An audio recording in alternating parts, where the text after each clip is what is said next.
Hello, hello, hello, hello, and a wonderful now to those of you out there in the Betaverse watching us on YouTube and LinkedIn. Let's see where else I think we've got a Facebook channel going with me on X. Wherever you are, whenever you are, welcome to the 1-year anniversary of BetaCodex Live. And it's going to be a great show today, maybe a little shorter than usual. Who knows? Maybe we'll go 2 hours. Fine, whatever. With me, as usual, as wonderful, is Niels Flagging. Hello, Niels. Hello, Ryan. Good to see you again. The Yes. 40th time. The 40th. Yes.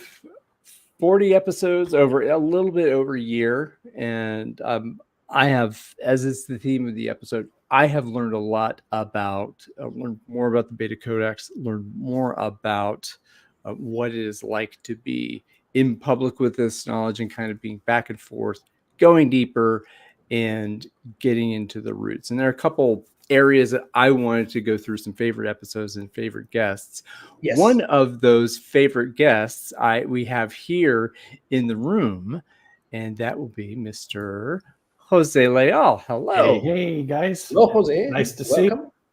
Jose Thank or you. Jose? I forget. Which do you prefer? Just call me for dinner. Just don't forget. Just Joe. Otherwise, it's all good. Welcome. So if you want to say, obviously, Niels and I are affiliated with Red 42, the consulting arm, and you say a moment about yourself and what you do, and then we can kind of talk about how we came together and what. So I'm entrepreneur, started when I was 16 and started 6 businesses throughout my life. And in that process, got caught up in corporate, realized I know exactly what not to do. Once I did that for 10 years, but I didn't know what else to do. So I've taken the last 10 years to figure out and learn from people like Niels and others what's already been emerging and putting my own spin on it. And that meant working with Matt Perez, co-author of the book Radical Companies, and developing Radical, which is an understanding that we're not going to be able to fundamentally change the way we do work without taking it back to the roots, which is the word radical, root. And we see that the way most people are behaving and desire to work is actually built into us.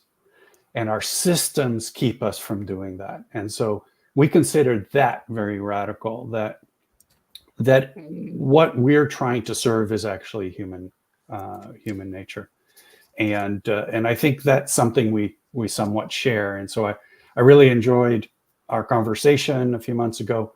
And I've enjoyed your podcast, and congratulations for a year of doing these, because I know what they're like to do. And yes, you are having this podcast on your own, and you have done more than 100 sessions, probably. Yeah, probably around that time. And it's, the longer we go, the better we know what it is that we're doing. But there's a special thing about having conversations with folks that are already on a similar page and being able to talk the nuances of that. And so I really enjoyed that with you guys. Yes. Thank you for joining again. By the way, the episode that we did together, it was our episode number 22. So for those people who want to look it up, BetaCodex Live. It's a good number. Good number, yes. Today is episode number 40. So we've, in 1 year, it's really 1 year, basically. We've done these 40 episodes, which is astonishing. When we started out, we wanted to do an episode a week. And we pretty much did. Give or take, did that, yes. Yeah. Holidays in between. Yeah.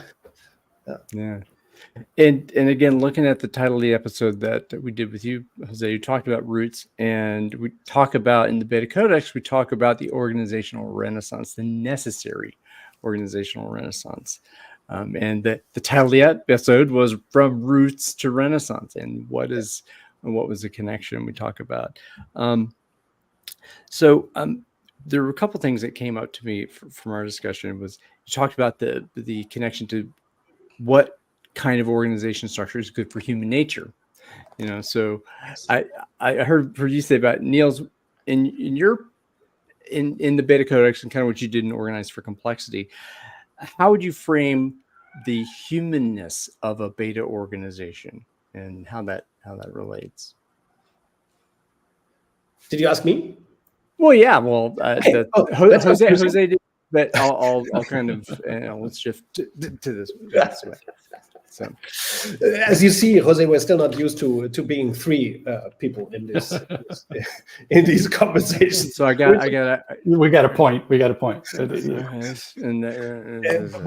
Which on a side note is valid. A bit among the 39 episodes we did so far, only 7 or 8 were with guests, right? The others were between two of us. A little bit different than your podcast, Jose. Mm-hmm.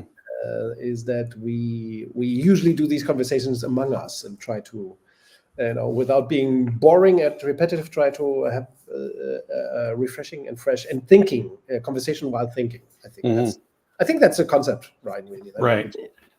It's a good thing to do. Thinking with one another, improvisational, in the moment, present, and just kind of. Testing our social density. No scripts. The minimum amount of planning in terms of what is our topic, what is the title, how are we going to describe it, and then we go in and blast and bore everybody to death. But you asked, Ryan, about humanity. Yeah, human nature, right? Yeah, and Jose, you already framed that very, very articulately, very beautifully. I think that our common theme, our thread here with what you call radical, what we call beta, is to bring about organizations and working conditions and systems that are close to human nature instead of alienated to human nature, which command and control is ultimately. And of course, this is a struggle, a belief. I think it's a clash of beliefs. It's a dogmatic. There's a war out there, one might say dramatically, between those who think, no, authoritarianism is fine in societies and organizations. We can be paternalistic and authoritarian, and command and control is okay. And I think we do not believe that, Jose, right? Yeah, that's a certain. It's not okay. It's not okay. And it's economically not okay. It's ethically, it's not okay. In terms of fulfillment of human potential, it's not okay. In terms of global crisis, global warming crisis, and so on, it's not okay to waste people's time and energy on authoritarianism and bureaucracy and steering. It's not okay. The risk of stealing the not the show, but the direction of questioning. There's something that I'd love to ask you guys, because this is something that I've been trying to frame for myself in a long time. My sense is that if nature is a sensing and responding organism, the whole of nature, and we as individuals of that part play a role in that sensing and responding and balancing and finding balance within the environment. And we are distracted by our authoritarian system to do the things that we don't feel like doing, because the feeling is the inclination for what needs to be done. Bear with me, so hopefully this makes sense. When we do that, and for the most part, the statistics are something like 87% of people are disengaged at work, right? So to me, that means that they're doing things that their natural predisposition would say, this is not what I want, right? And so when we observe that nature is off the rails, and yet we're going down a path of doing these things, are we, in essence, is the cause of our ecological problems actually work? Yeah. And do you want to give an answer? What do you think? My sense is it is. My sense is that the very nature of how we organize distracts, and that's a nice word because it does a lot more than that. I think it literally enslaves us to those things that the system demands of us, that the organizations demand of us, that we do for the sake of, we know all the things, the money, the power, the this, the that. And in so doing, ignore all the feelings that are like, well, we really should help that person. Yes, we should really help the earth. Yes, we should not create all this mess. But we'll do that anyway because, that's the system we live in. Yeah. I got to eat, man. So who cares if I'm destroying the planet and destroying my coworkers? I got to eat, man. I got to climb the ladder. Well, I don't know that it's so much I've got to eat from a conscious perspective. It's that the system sets us up and we become mice in a maze where there's the food at the end of the maze, and that's what we're going to do. And so we'll travel the maze we need to travel to do it.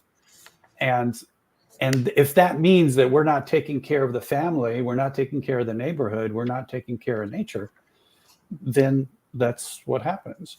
And to me, I've never heard anyone draw that connection, and I'm not sure I know how to draw that connection, but it feels to me like there is a fundamental connection between the way we have designed and do work and our ecological crisis. I feel interesting topic also for our reflection about looking back at 1 year of doing this podcast, and I feel there are several aspects to this. I think I would agree that organizations are like prisons or straitjackets to humans. Today's command and control organizations, most of them, by and large, almost all, an overwhelming majority of organizations are like straitjackets. Command and control is not in line with human nature, of course. Then there is the other thing, and which I think you addressed, Jose, if I get this correctly, if I understood this correctly. At least this is something that I took from what you said. It's a question of freedom, which is. I recently read a book. We talked about it briefly, maybe not in this podcast so much because Ryan, did you? We refer to it. Yeah, Peter Block. Yeah. Recently released by Peter Kostenbaum and Peter Block. Beautiful, fantastic book that I would like to recommend to all of you to read.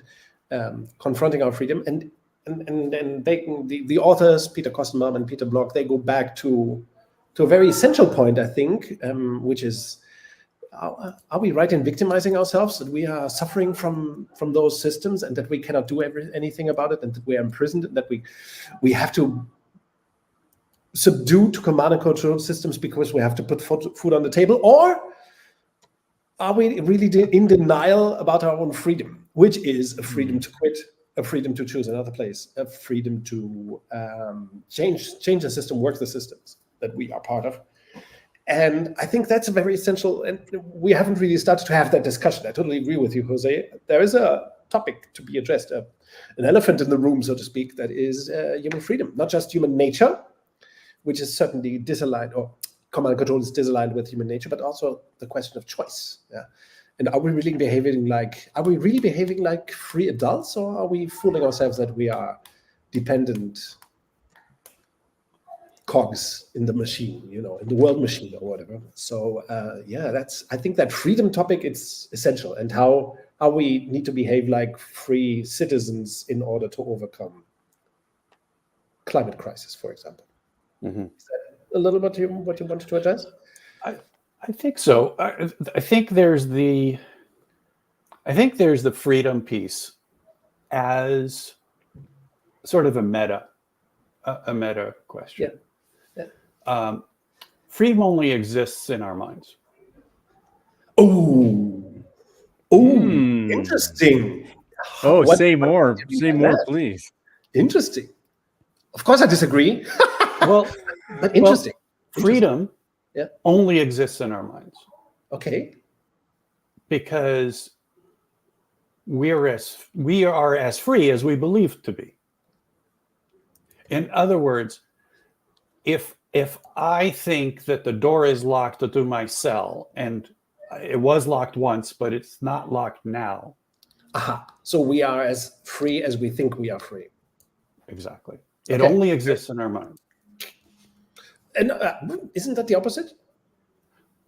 So bear with me. Okay. Because when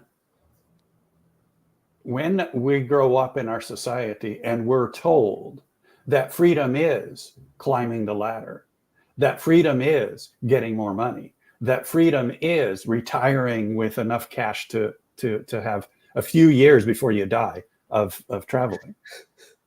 Right? I mean, isn't that the promise? American dream. The American dream. The American dream. Not the world. Not everybody's dream, by the way. Work hard, work really, really, really, really hard, and then retire, and you might just be able to put a couple of trips in before you die.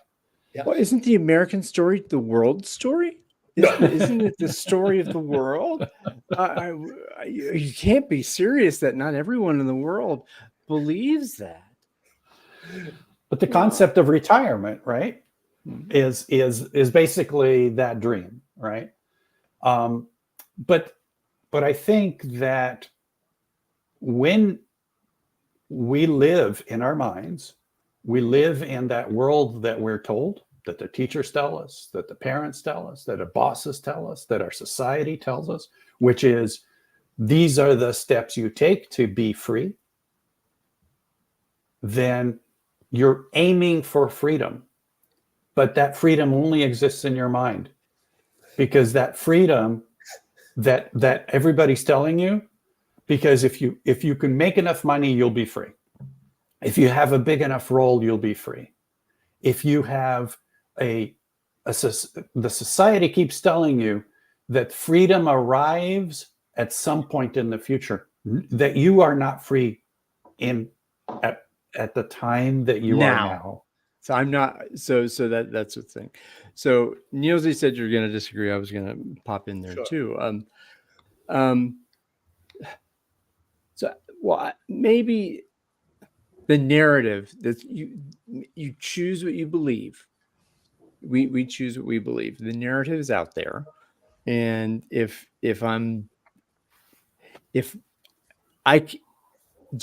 you assume that you don't have a choice. Maybe that's what you're saying, that you're not coerced, but that like, oh, I have to do this. It's fine. I have to soothe my heart in this mechanistic organization, because I'll be released from this prison of work at the end. I mean, but that is just a story. Maybe that's what you mean. That it's in our head. Niels, what do you think? I have these mixed feelings about this line of thinking, and it's okay to disagree, right? We do not have to disagree. Absolutely. Jose, what you just reminded me of were I just had to think inevitably when you spoke. I had to think of my 5 years in New York, when we had this wonderful apartment near Times Square in New York City, Manhattan. And what I learned there is how incredibly driven average Americans, we are talking, of course, not everybody, there are many exceptions, but how incredibly driven the average American life is by the calendar, the events. So there's always, especially Halloween and whatever, relationship, Thanksgiving and Super Bowl and hundreds and all of this is, you have to behave in a certain way. You have your meals between certain hours, and then there's a happy hour that you have to get to happy hour, and then you have to be there on time to have dinner. It's not the Italian way, it's not the German way, it's not, it's a very specific Brazilian way. The Dutch have that as well. No coincidence there. Because I think you Americans got this virus from the Dutch, but that's history. So we shouldn't confuse, I think, average American life and the crisis, the suffering. Silke and I, we often have this conversation of how incredibly oppressed many Americans must feel by this system of beliefs that you have to get your house. You have to retire in San Diego or in Florida or in whatever, Southern California or in Phoenix, Arizona or whatever. You have these. Everything is laid out for Americans. Thanks God, the rest of us is not as manipulated. But again, we're talking about averages or certain segments. Totally agree. Totally agree. Yeah, but yeah, this oppression and looking back at organizations do the same thing. It's tyranny. There's this great book of Timothy Snyder about tyranny and the suffering that tyranny causes. Highly recommended.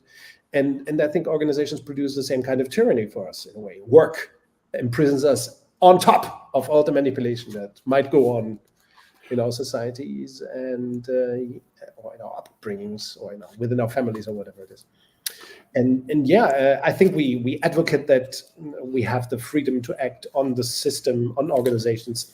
We can transform organizations to be not command and control organizations anymore, to be fundamentally democratic and self-organizing, and to support and sustain an experience of self-actualization and self. And that's why I brought up the topic, because I think to some degree, my intuition is that in helping to rebalance the way we do work, we actually do a lot of the work to rebalance a lot of the other inefficiencies in the world. Yeah. We hope it's a lever, right? Exactly. And so doing work for the sake of work by itself, it's not just that if I work in an organization that is more beta or radical, that I'm actually making life better for me, and that's it.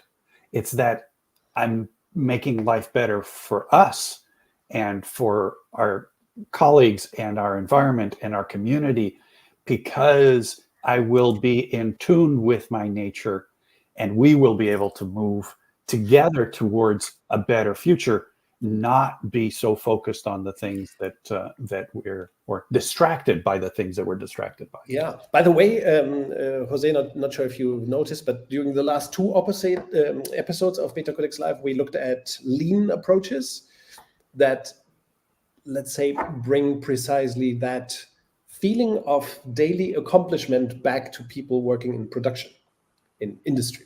Mm-hmm.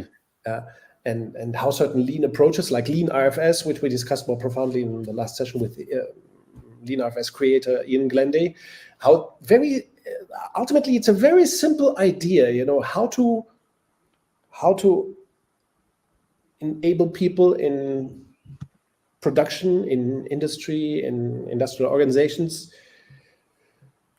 to get the feeling of self-governance. They do not have to wait for a production plan. They plan according to a fixed, reliable schedule, ideally to order, but not necessarily, but in a very reliable way, in a very grounding way, experiencing their work in a very grounding way, like what we would feel when we were farmers, when most of us were farmers. Of course, today scarcely anybody isn't anymore, but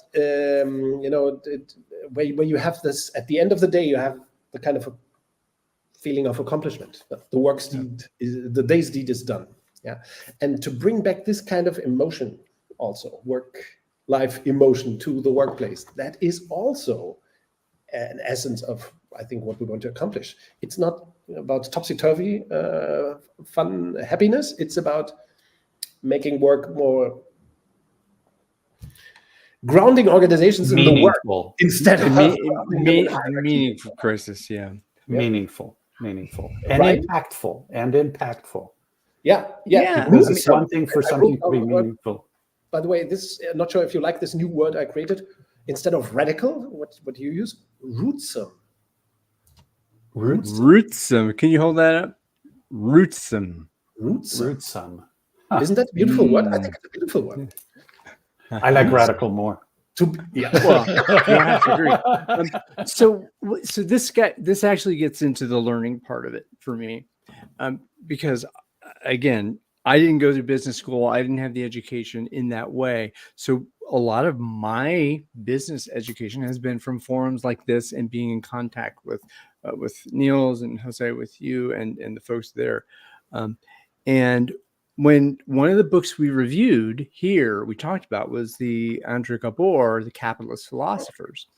And I didn't realize that this idea of the corporate responsibility to a community, that wasn't always the case. That there's, I again, here I am forgetting the actual, I don't know if it was Sloan who said that or Drucker who said that. But there was a point in time where organizational design and structure and theory of philosophy was, now that the company, the firm, has a social responsibility to make the world a better place. And it was weird for me to think that wasn't always the idea. So that was a learning. The other learning came when we had the episode with Todd Bridgman, that one of the chapters in the Bridgman book, that again, the orange book, the small book, I forget the exact full name of it. Oh, great. But even Taylor, and everybody dogs on Frederick Taylor, that the idea of Taylor's system and scientific management ends up, that there was a point of that Teddy Roosevelt was about sustainability and preserving the natural world, and one of the outputs, or the outcomes, I guess, from the move from unstructured, just robber barons, destroying the world, into scientific management and the controlled production, was sustainability. And that we don't hear that man, Taylor, in his time, was serving. He was an environmentalist. Like, who would have thought that this evil man who gets who gets dogged, and then there's, and in the book again, a learning was that that the scientific management approach, when Bob McNamara and all the consulting that he did, and the whiz kids of Bob McNamara went into Ford and all these other organizations, and ramping up the mechanization of human beings in the organization, that took the idea that was sustainability in Taylor's time, which was appropriate, into this mechanized, we're going to turn people into jerks, and further on. So that, I think, is very interesting in terms of the learning that I personally got out of the reading that we did here, and inspired to do so. Yes, I think it's one of the themes, maybe not a theme, but a pattern that has been prevalent in the first 39 episodes here we did together, Ryan. Just looking back at history and understanding the root of command and control, of management, of where we stand better, to frame it, instead of being oblivious of history, to understand it better. We did a episode on democracy and Follett, and an episode of Deming, about Deming, and this episode about Andrea Gabor's amazing book, that was episode 17, right? And with Todd Bridgman, we discovered discussed a new look on the history of management, really, and the research he's doing on let's say, debugging management history, which is a lifetime's work, apparently. Yeah, a new management history. Say why we, in, again, his role in academia, need new histories of management. Yes. To better understand what happened. How did this world get the way it got? And what can we do to shift the tide to, again, create a more humane workplace and more responsible organizations. So I have another question. I'm sorry to be doing this. Please stop me if this is not what you want to do. But that's what this is for.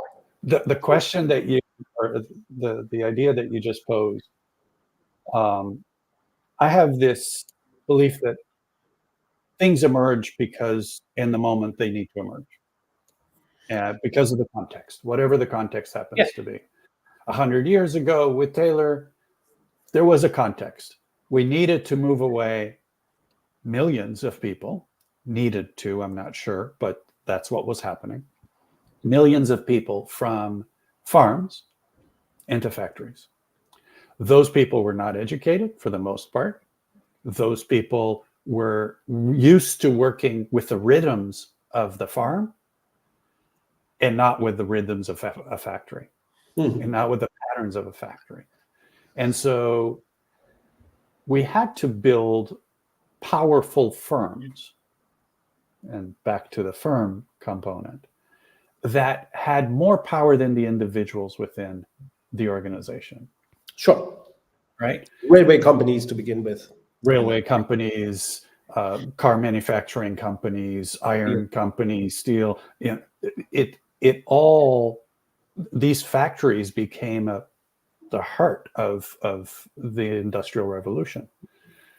How today, 100 years later, more than 100 years later, how do we see the role of a firm that has more power than people? Because I sit here 10 minutes away from Google, who over the last year and a half has fired thousands of people. They're one of the richest companies in the world. They're making more money than just about everybody else. And yet they can just choose to lay off thousands of people. What made us think 100 years ago that was normal, that was correct and appropriate? And good. That was good. And what makes us think that it isn't good today? Because for the most part, the reaction I'm hearing here is one of something's off, something's wrong here. That's a line from Animal House, you know, or Strange or something. Well, I'm trying to think of those movies. Something's wrong here. Something's very, very wrong here. Okay.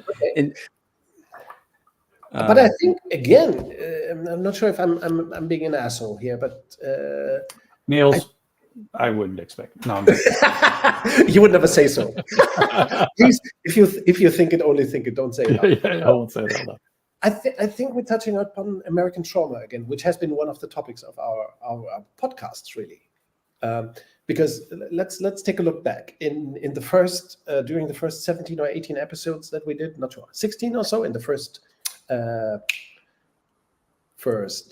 quarter season. We called it season grandiosely, pompously. Yeah. We called it. Yeah, I don't think we're going to do that anymore. The first sequence. First burst. The first burst. So spurt into the world. We didn't dare to invite guests. Different than your show, Jose. We never had invited guests. So you were the second guest we had, and then we kept on having some, but not always, because we like the idea of having evolving conversations among us and dabbling. Have something like a sideshow thing going on, but with some of our guests, and this is an invitation to everyone interested in this podcast. We had, I think we started the American series with you, Jose. Then we had Paul Tolchinsky. Then we had Bill Passmore, legends of the field of organizational development, and then Ron Purser from California. Then we had Todd Bridgman from New Zealand. So this kind of ended the series of American stories. And Ron Purser is actually watching at the moment on Facebook. Oh, that's wonderful. Hello, Ron. You're still the best. All these guys are just the best. But and I think if you look at Ron Purser's article on, it's called Against Managerialism. It was published recently in Current Affairs. Wonderful, brilliant, I would say, poetic and lyrical even article about the history of organizations and management and the doom of command and control organization. And I also always got the feeling in those conversations, not sure what you felt as an American, Ryan, we always touched upon this trauma topic as well, that in a way, I'm not American, but let me include myself into this. We Americans, we are a little bit traumatized by the current reality of what, thank you for putting this in. Against Managerialism, Ron Purser, wonderful author. You also wrote this wonderful, fantastic book Mac Mindfulness, and a couple of decades ago, the Self-Managed Organizations, which is fantastic. One of the best business books ever. But I think there is a little bit of trauma, isn't it? And we are in a way we are kind of always, Ryan, don't you think that we are also discussing this? The American the disappointment with American reality and the behemoth companies that are not saving the world. On the other side, how could, I mean, Google turned command and control at least 10 years ago when they abolished the wonderful claim they had, don't be evil. When they abolished that, everybody knew what was going on, right? Be more evil. That's what I call it. Well, I wouldn't assume that automatically, but continue being what everybody else is being. Command and control organization will not save the world. It's impossible. I think that's why I believe, and this is beautiful that you mentioned this earlier, Jose. I think there is a connection between saving us from climate crisis, from global meltdown, and reforming our organizations, reforming the way organizations tick. I don't know if we can do one without the other, is my point. I think it's impossible to achieve. Yeah. Well, yeah. Well, I guess I wanted to say that when I think about this, I went back to my old Laws of Beta book. And again, the first few episodes, I was thinking about, let's go through all the principles, right? Let's go through all 12 and have an episode on each of the 12 principles. And we didn't get all the way through, but we kind of talked about everything on the way because it's a whole system of organizing. And so all around success was the fourth principle. We talked about comprehensive fitness versus mono maximization. And again, me and American, right? So what do you mean by mono maximization? And that kind of comes to the profit at all costs. Profit without acknowledgement of other parts of an organization that contribute to the health, and that we're not going to do that. So mono-maximization might be maximizing profits, maximizing market share, maximizing size, and other bullshit stuff like maximizing shareholder value, minimizing cost. That is mono-maximization. Instead of saying, okay, an organization must perform in all facets of performance with society, shareholders, employees, clients, suppliers. There should be a virtuous circle between those stakeholders. Right.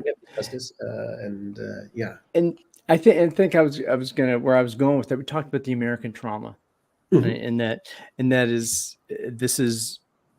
Again, my organizational life over, from when I first came in 1993 until today was there's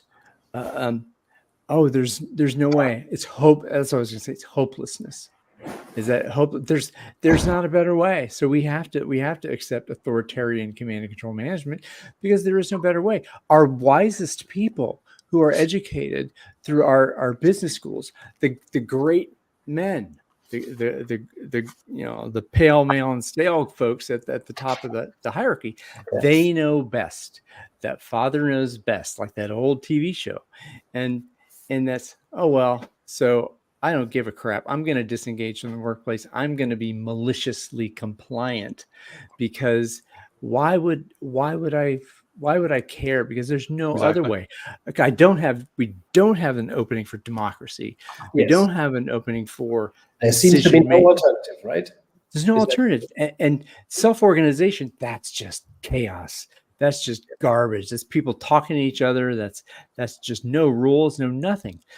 And another episode we had was, I'm thinking, okay, command and control. Well, there's people talking about commander's intent, in this, the David Marquet book, it talks about commander's intent, and people just worship this guy because he talks about commander's intent. But there is, sure, that's kind of halfway. That there's just you folks get to make decisions. You little peons down there. We are still the commanders, right? We are still the commanders up here at the top, the great men. And again, in one of the episodes, it wasn't command and control. There's a control part, right? So there's an assumption of you do remote control at the top, that I'm gonna have my intent and I'm gonna remotely control you. but in a decentralized organization where people respect each other's mastery and are close to the decisions and they trust each other. They trust and respect each other. Well, that they there need is to, right? Not as a hobby, but because they have to actually perform together with each other, for each other, right? with each other, for each other. It's follet. It is being that there is more control when you have people who care and who are Like in in a small democracy, teams. that's why democracy is In a better dem- than authoritarianism, right? yeah, I mean, and these are the beta concepts that come through. It's like every time you think about a layer of that, at least me, when the ahas that come through the learning in these episodes, it's about, boy, that makes so much more sense. That command and control is really this. It is inhumane. I mean, yes, I think Niels, we've talked about this. You think that's kind of that's a garbage word, but I mean, I felt it. I was fired 5 days after I got cancer, back from Bank of Evil. That shows the quality of command and control organization. Yeah, that it was a mono-maximized organization with perverse incentives within it.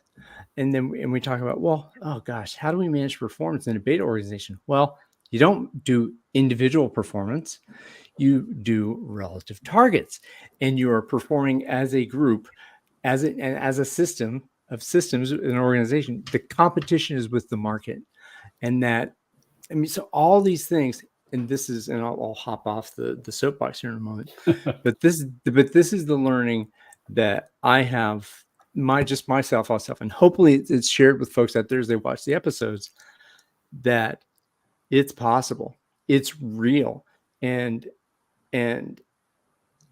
this way of being and doing and designing organizations this way, I can't think of a fault. Right. I'm going to put my fiat glasses on because I want to say something about what you just said. Right. Okay.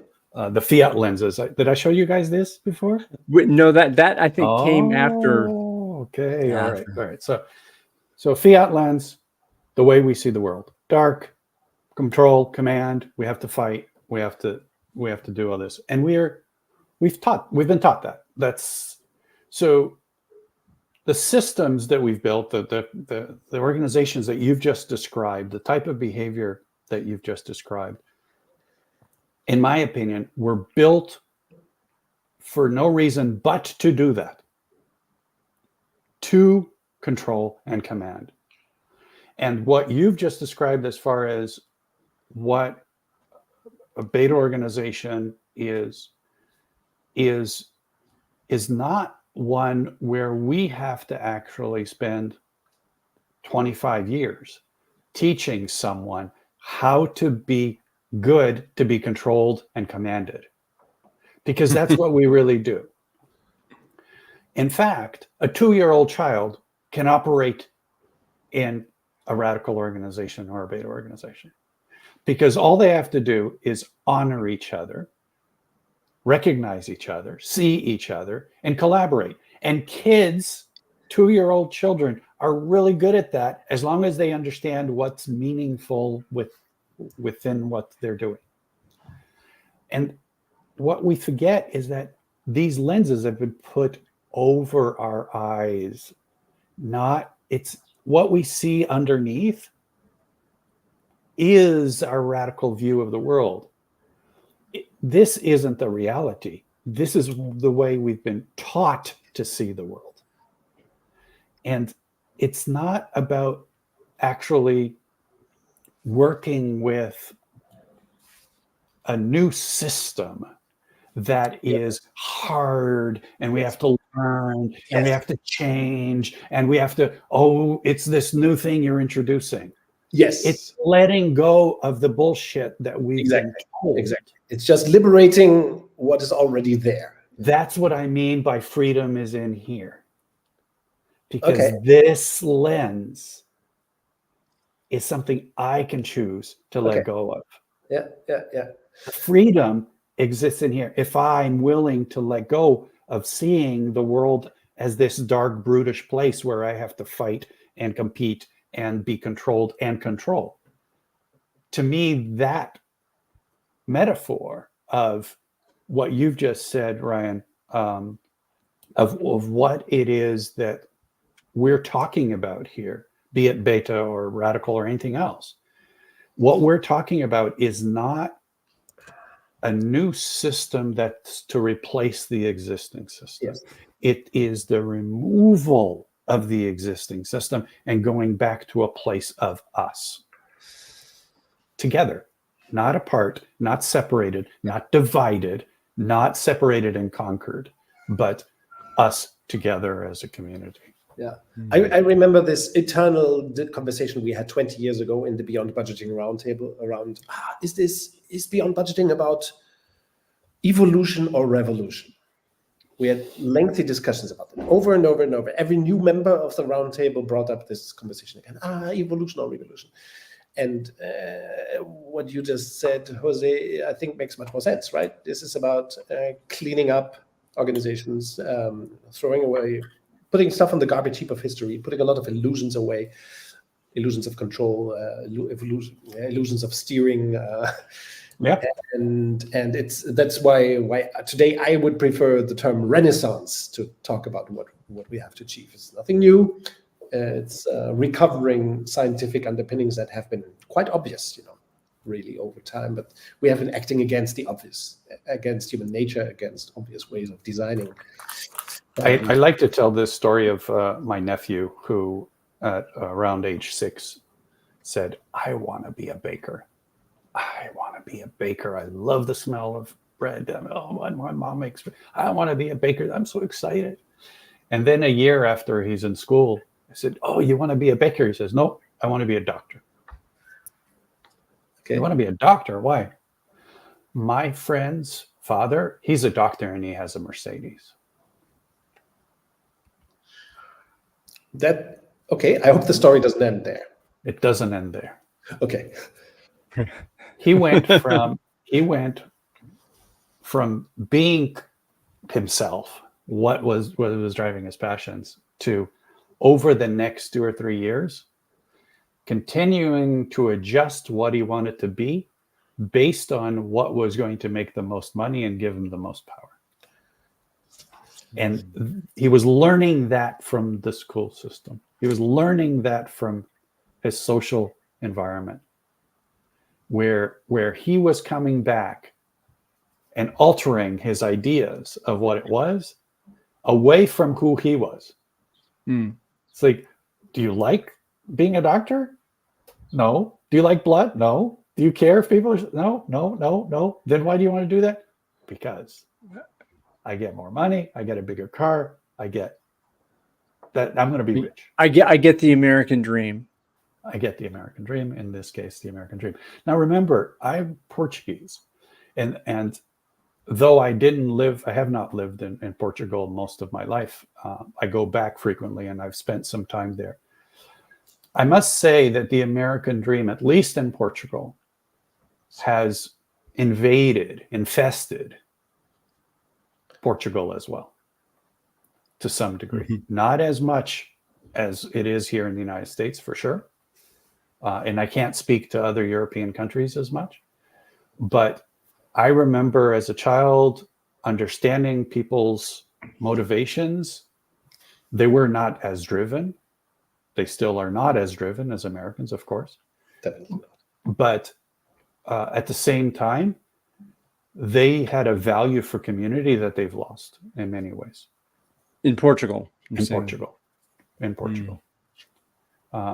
It's become a very different culture thanks to the invasion of American ideals, I think. Careful. I think Portugal, as a German, and speaking Portuguese as well, having lived in Brazil, I think Brazilian influence has invaded Portugal over the last couple of decades as well, and it has become a much more European country as well. I think Portugal was very isolated when I went there for the first time, which was 30 years or so ago. I felt it was how do you call it? Backwards. Very isolated, really. Isolated by Spain from the rest of the world or Europe, I felt, and that certainly isn't like that anymore. It's much more connected. Lisbon has become such a hub for international communities and so on. And now Porto, of course, is the same is happening, with its upsides and downsides. Exactly. That's my point. Those things are happening in very American ways. You recognize the patterns. I'm not sure if it's really happening in American ways, I think. But okay, that's a detail to discuss. Yeah. We're seeing VCs. We're seeing drive for unicorns. We're seeing, Yes. Right. We're seeing many of the same patterns. Corporations trying to scale, get large, become multinational. I mean, it's not this similar, even though Portugal is a very small country that, as you pointed out, I mean, we lived for many, many years under a dictator. And so we were very isolated for mmany, many years, right? I want to bring in a word that you used before, Jose, was culture. I think there's a lot of imprecision about how culture is defined, and whether we talk about work culture or this and that. And when Niels, again, this is about reading your writing, said that culture is read only. Culture is the output of a system, right? So when you're saying the culture is changing, it sounds to me like you're saying that there is a system that was how it got there. But Portugal, I mean, maybe that's what you're saying. Colonization, that awful word that we hear. So the system of management came in, was designed by those managers who didn't know any better, and that designed system, as opposed to an emergent system, has created that culture of behavior. And this is, I think, gets back to your original point, is the organizational structure of alpha organizations, as we call them, or fiat organizations. Is it creating harm in the world beyond the organizational structure? And I think that's again, management as a social technology and command and control management is a system. Again, you can shoot this down if you want, Niels.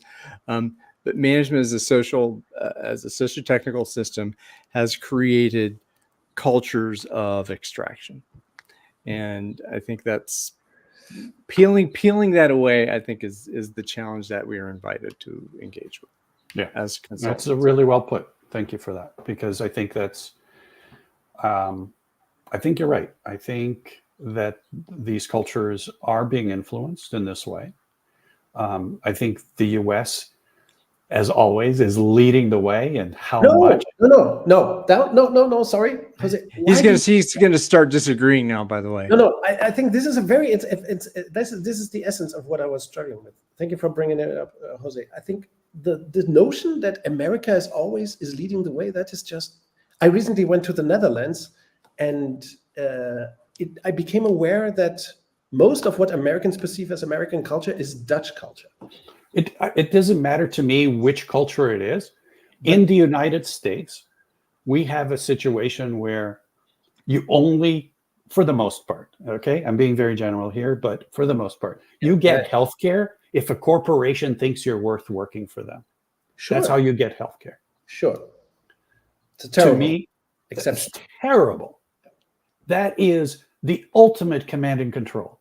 And whenever the government starts talking about possibly changing that system of health, the answer is, we're cutting off your funding, politicians. We as corporations are never going to allow that to happen. I think you are in a conspiracy mood here. Niels. If we go to the root of that, in the 1980s or so, during Reaganism, the American middle class became somewhat more wealthy, maybe, or had become somewhat more wealthy in my mind. and imagined they were upper class now, that they were becoming rich, and they started to engage in politics or sustain or support Reaganomics as if they were rich, as if they were part of the upper class now, which they weren't. So I think there was a political shift at the time. And to say that American corporations are governing, no. I think that would mean that democracy is a fake. And that's why I interrupted you so impolitely. I'm sorry that I did this, but I think the implicit flavor of where your argument was heading, Jose, that corporations are in charge now and that democracy is just a shell, I think that's not really valid. I think the American citizen is dumb enough to support evil politics. And then evil politics gets done. And corporations play their game as well. The whole system. I mean, it's up to the American system to stand up and do something. Are you saying it's an indictment of our citizenship? Oh yeah, totally. It's the American people who are stupid and not corporations that are evil. Yes. No, that's how democracy works. And as far as I can see, I think we had this discussion with Ron as well in a way, Ryan. And I'm not trying to please disagree, Jose. Yeah. How many billions of dollars do you think were spent in the last election here in the United States, last presidential election? Yeah, but that's because the American citizen wants that. No. Just how much do you think it is? Billions. Billions. Single digit billions? I think tens of billions. Okay, tens of billions. Good. 14.5 billion. Okay. Among all candidates in all levels of government, you're saying for the election. So I think you're saying how much of that came from people, from individuals? I would say a tenth, if that.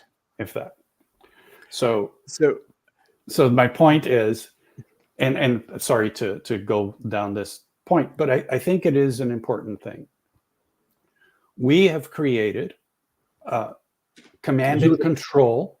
Yeah. We as a society have command and control systems.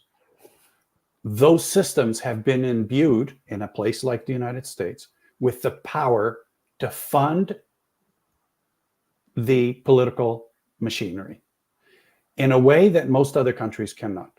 We can directly, as corporations, fund the political machinery. Those $14.5 billion, the vast majority of which is coming from corporates and the people who own those corporates, is what is directing what's happening. Why do we spend that much money? Because we know that advertising sufficiently, frequently enough, will alter people's behavior. Pandering, maybe that's what you're saying.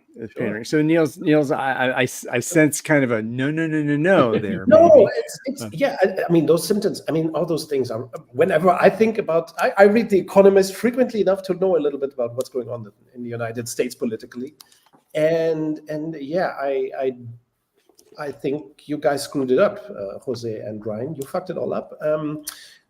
It's our fault. Look at us. He's blaming us, Ryan. Damn it. Yeah, but it's you, the people. I went to Philly and looked at the document. It says "we, the people," and I think the "we" means Americans or people in America. I think you. So you are to blame. And of course, the whole election system is sadly decadent. It's terrible. Everything about the American election system is terrible. So no, we don't disagree on any of that. The question is, what's the root cause? And I say stupid citizens, lack of. I don't. The power of corporations is a result of people giving up their powers. Well, it's an abdicate. I think you're saying it's an abdication of your authority to choose your leadership, whether it's and that all the way down the up and down. We started our conversation with the rat maze, and we're back at the rat maze. We as citizens in this United States have our little pieces of cheese displaced in different parts of the maze, and we go to wherever those parts of the maze are in order to find the answers to our lives. This is again another learning from coming to the BetaCodex. This is Douglas McGregor. To me, this is okay. So folks come into educational environment that human beings need to be carrot and sticked. They're theory X. I have a theory X belief about human nature that I'm gonna treat them as mice, think they are animals, and that they have no agency, and I'm gonna throw cheese in the maze so they go but in the maze while I sit on top of the maze and toss cheese at them. Right. And that is completely ignorant of their human dignity and their agency. So that's but again, where that comes from. Let me ask, Jose, let me ask your question, Jose. I think you read the book Who Moved My Cheese at some point, right? Yeah, a long time ago. Yeah, see? I think that is everything. But because that is a book that teaches slavery. It teaches the notion that people are those, as you just said, mice in the maze looking for those cheese things. But that book, I think, to me, it is the manifestation of evil. It's like Hitler's Mein Kampf, really. It's an evil book, and if you swallow that crap, like Dalio's Principles book and so on, that evil philosophy that teaches us that people are basically not capable of exercising their own freedom, then we are all doomed. So which people of the people that currently work in corporations 100%. are currently exercising their freedom? Can you 100%. They all are? Yes, of course. So the 87% of people who don't want to be, that are disengaged at work, yeah, they're exercising their freedom? Yes, and if you do not understand that, we cannot solve any problems in the world. If you believe that people in command and control workplaces are not exercising their freedom, then that's a fundamental misunderstanding of freedom. That is not what I said. What I'm saying is their freedom, 100%. we have systems that have trained people to follow the command and control conspiracy theory. No, but yeah, you're talking about manipulation, conspiracies. So what is command and control? What is command and control, Niels? Command and control is a way of operating systems. Thank you. So we have systems that are made of command and control, and those people who are being commanded and controlled are doing what? Everybody is commanded and controlled in command and control systems. Again, you are assuming that some people are winners and others are losers. No, that's not what I said. Oh yes, you did. You said you started with the cheese, the mice and the cheese and the maze thing. From the book Who Moved My Cheese by Spencer Johnson, from the beginning of the 1990s, huge bestseller that fucked up America. In my mind, you may disagree, but you have no chance of winning this argument. Basically, it is a book that taught the world, the business world, that freedom does not exist or is not exerted by people. I'm a believer in the opposite church. I mentioned this earlier. Jose didn't say he believed it. This great book, Confronting Our Freedom, which means only if we as individual citizens confront that we are free not to vote, for example, and that we are free to vote in an election, but that our freedom of not voting has consequences, that our not accepting our freedom does not make us unfree. It only means that we are not making good use of our freedom. And that's our freedom to do. In a democracy, that's the beauty of democracy, that we are free to make terrible use of our freedom. It's an amazing, I think the worst advice one might get from any book is in that book. From Who Moved My Cheese? Is that what you're saying? No. Spencer Johnson, yeah. And you seem to be I want to be clear about what I'm saying. So I want to be clear about what I'm saying. We have systems that have emerged. I'm not saying that there is an individual or a group of individuals who by default are the ones that are placing the cheese around.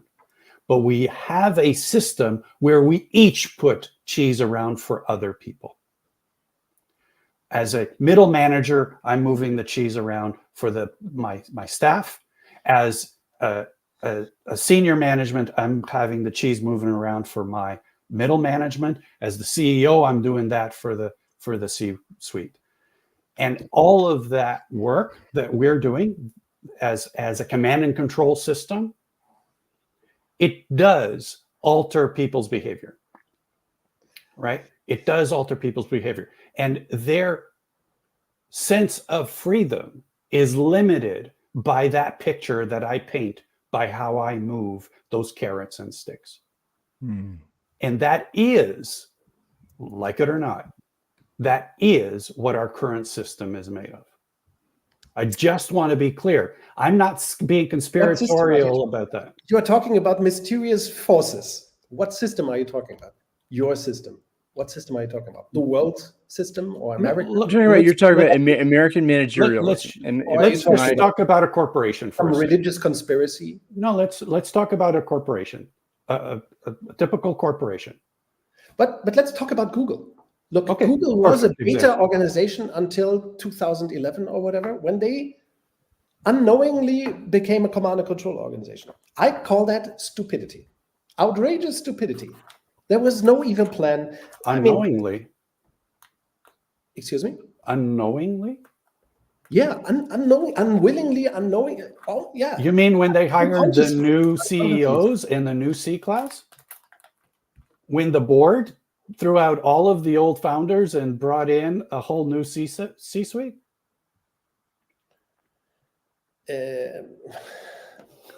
That happened over a period of 5 years. The whole original C-suite was moved on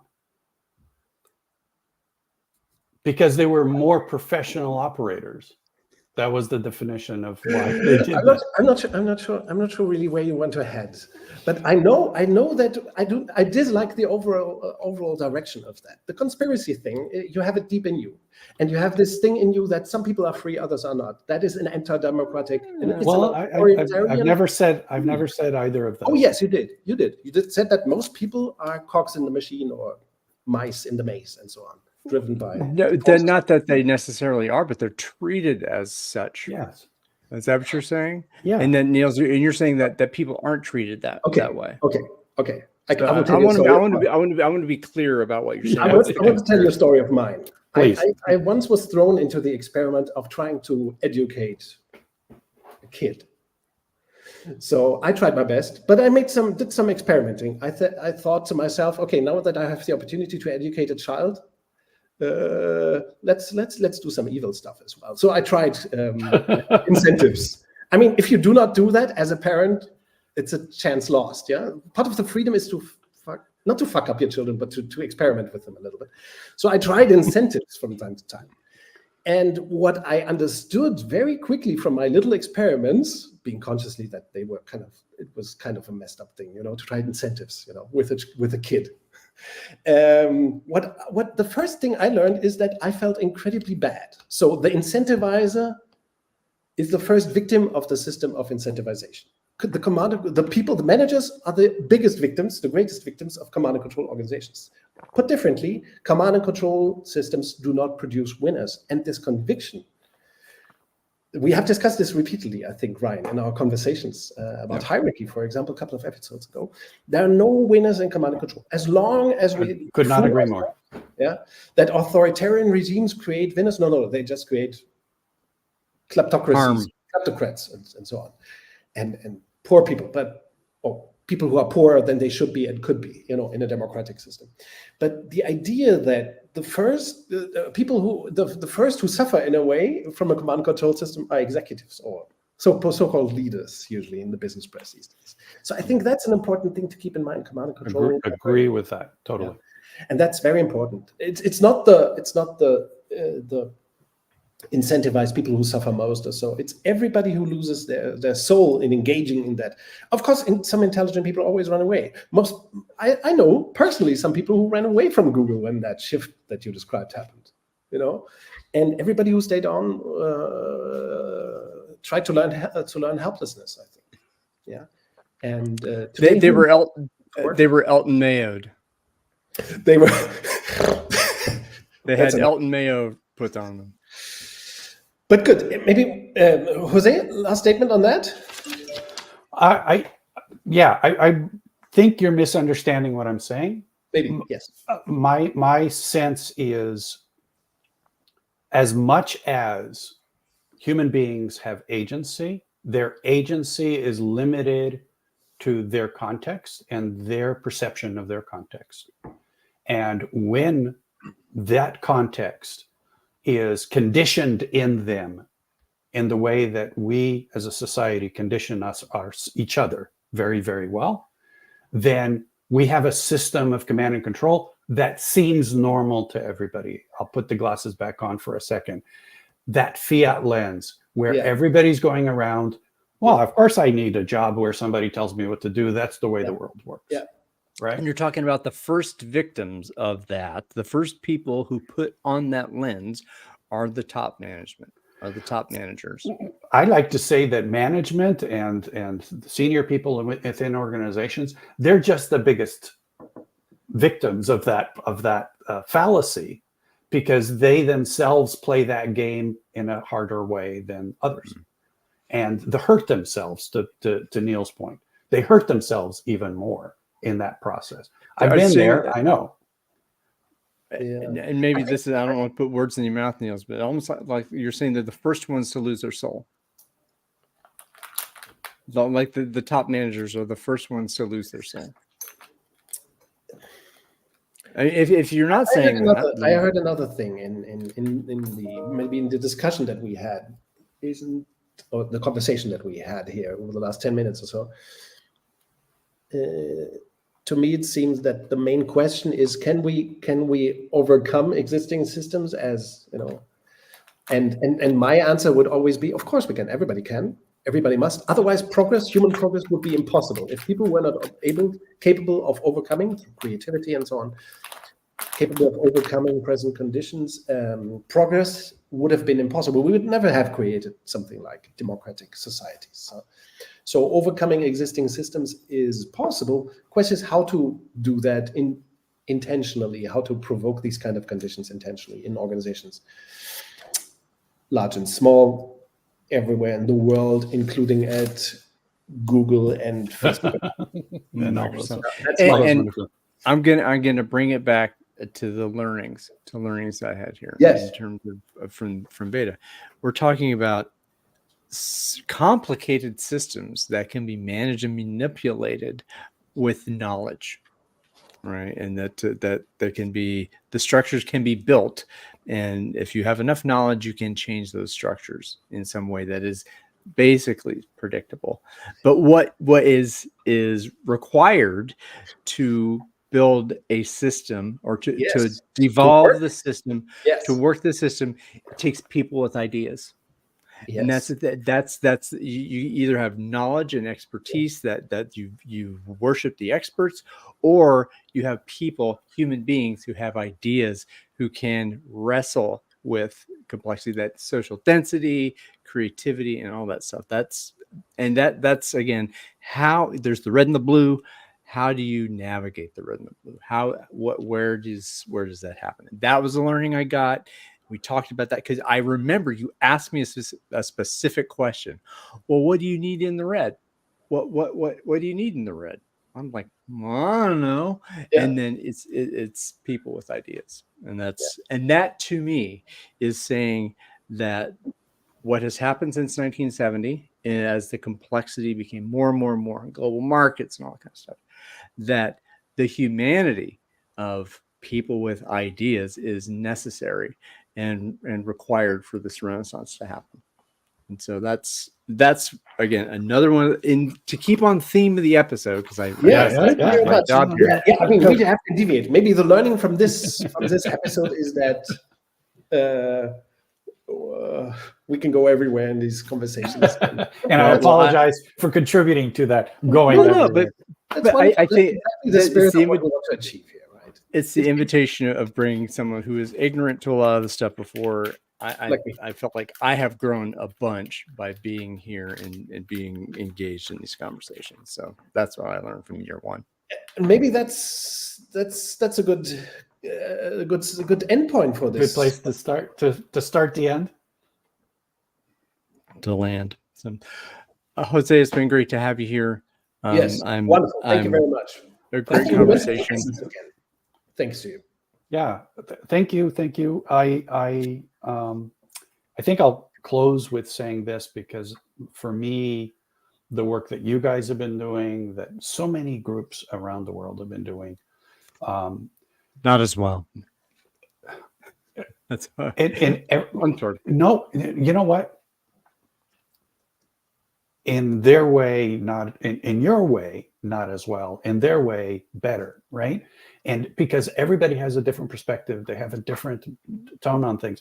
And we can see, even in today's conversation, as much as we are 99.9% in alignment around the importance of creating a new system that is not command and control, we still have our own perspectives around understanding not only where we are, but what steps we need to take. And it is this variety in the steps that gives us the opportunity to experiment with what we need to experiment, right? And if we can experiment in our own ways, we will learn from each other. So it isn't just one way. There isn't just one view. There isn't just one perspective.